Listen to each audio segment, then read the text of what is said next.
I'm glad to be here, and this I know has been a great week so far.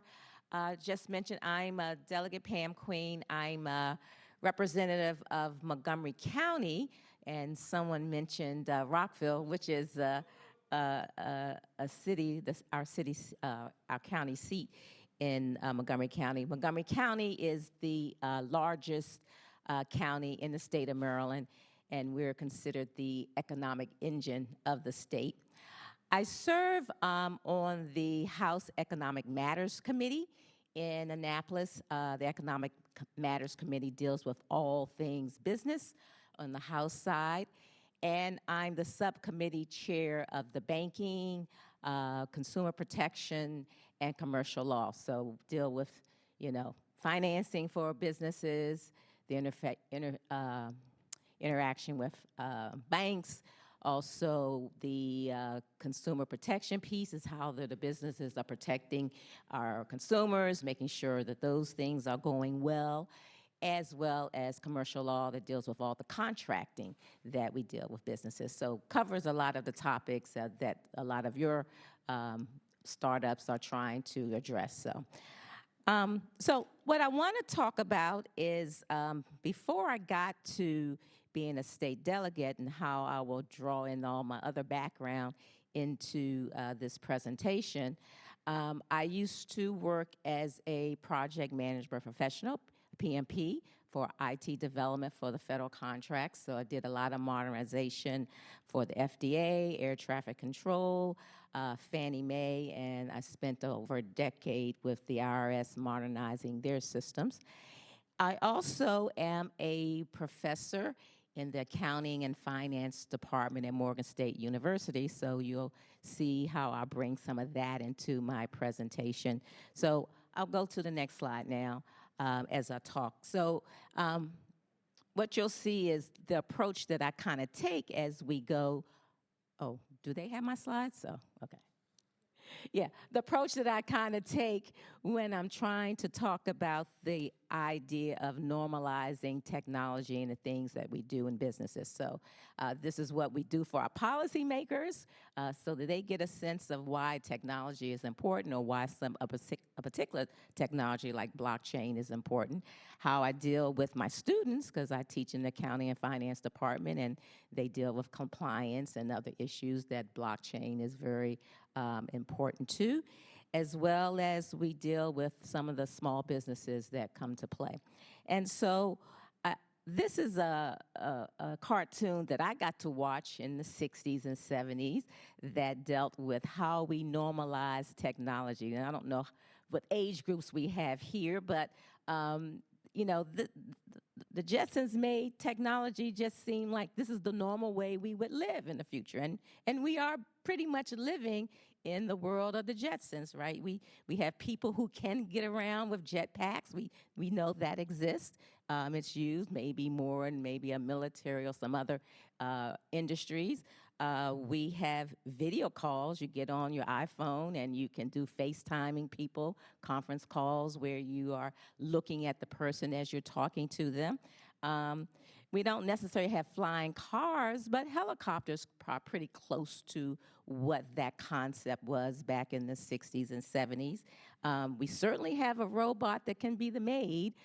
We have that little robot thing that runs around and gets stuck underneath of your furniture, so we know what that looks like. And moving sidewalks. You ever go into an airport and you want to get between different gates? You are looking at a moving sidewalk. So next slide. So the Jetson, no. Okay. And so, but we didn't get to see how would the Jetsons use blockchain.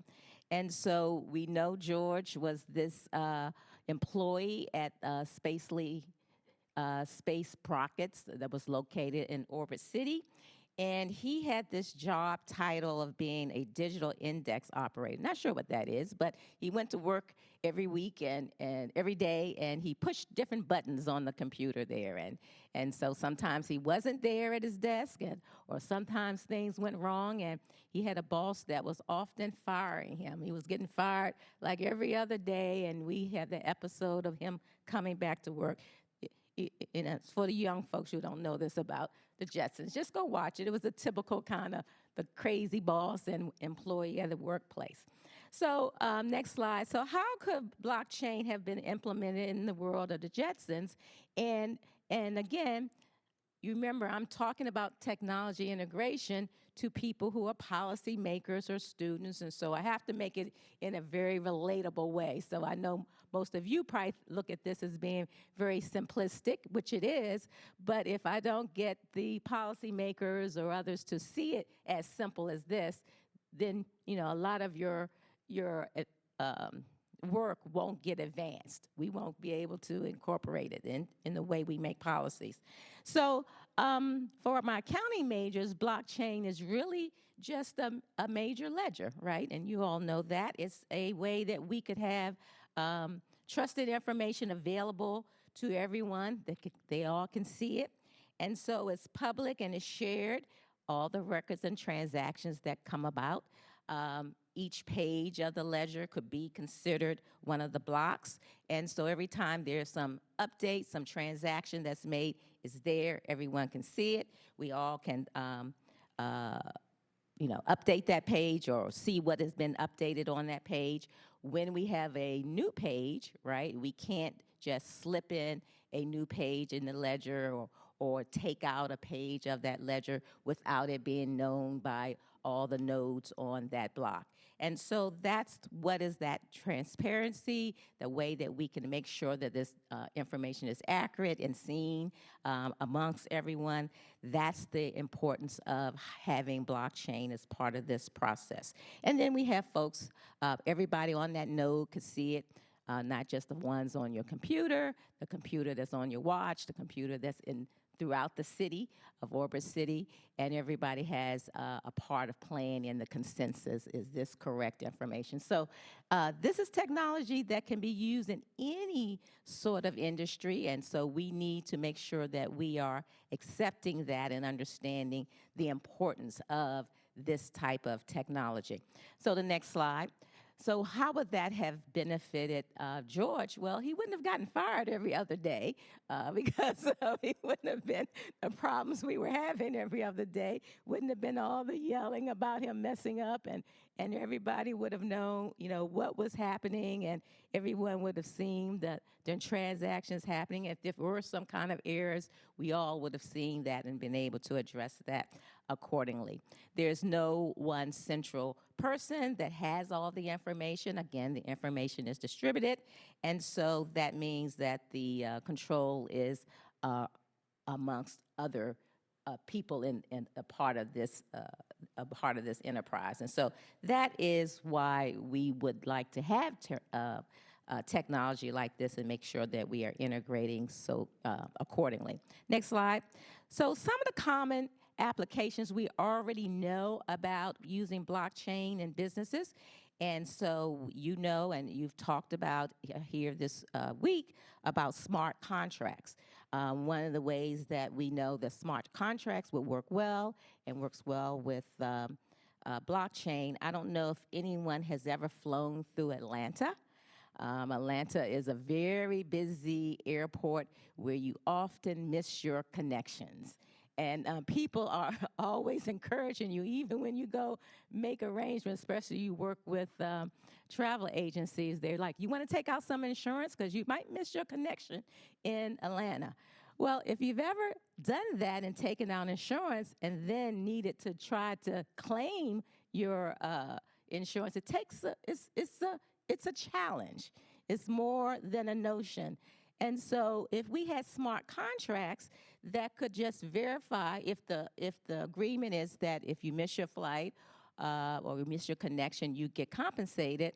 Well, once you verify that I was on that flight or I had made, I was supposed to be at the airport. I was at the airport. You could tell I was at the airport because I would have gone through the screen, and I missed that flight. You could just pay me. I wouldn't have to go through this process of trying to prove to the insurance company that I missed that flight. That's the benefit of smart contracts. So that would be a great way of using that. Supply chain. We see that this importance of knowing where products are, especially with product recalls. We have a product recall recently. Now we're talking about, we first hear on the news that all the vegetables have to be cooked. Now it's down a couple of days later. No, it's just lettuce. And then a few days later, you find out it was lettuce from this particular shipped to this store or shipped to this particular batch.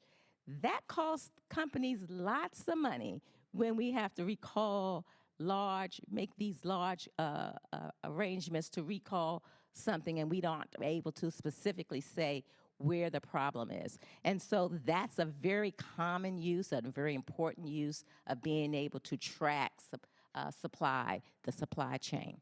The last is in commerce, where we are very familiar now with digital wallets. We're looking at various blockchain use and loyalty programs.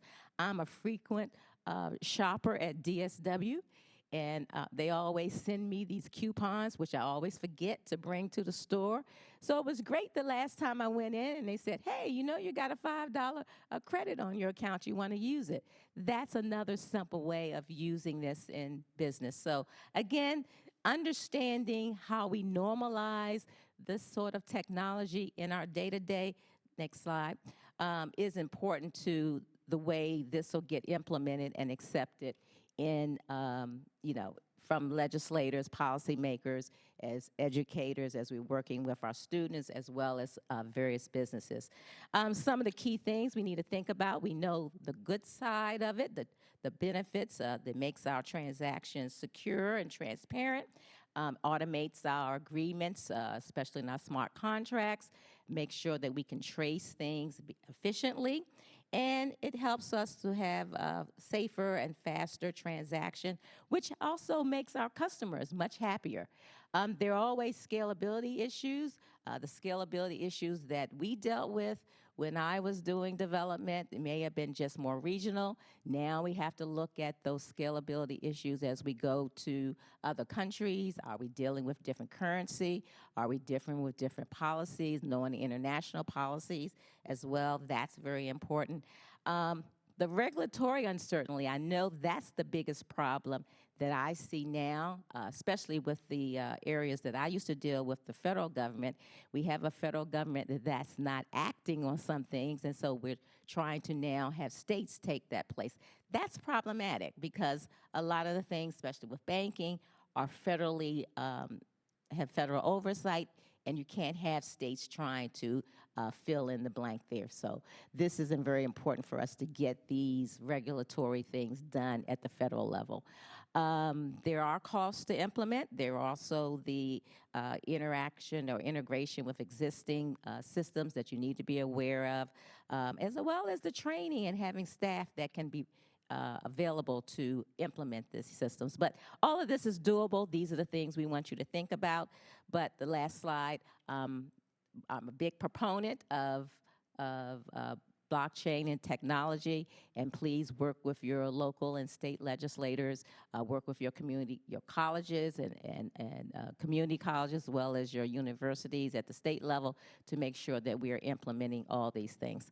So the last slide is just my contact information, and I was glad to be here today. Thank you for the invite.